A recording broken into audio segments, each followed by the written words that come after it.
Hello everyone, today I'm going to show you how to get Grammarly AI to rewrite sentences for clarity.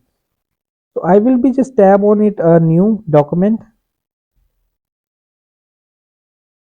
So when it loads completely processing your document, so here I will just write it like she go to the store yesterday.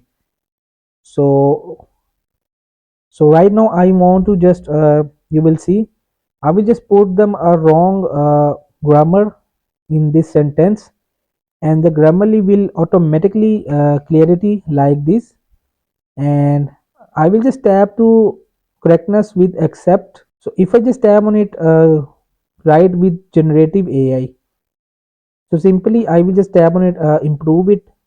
The answer will after improved is she went to the store yesterday, not the not like she go to the store yesterday.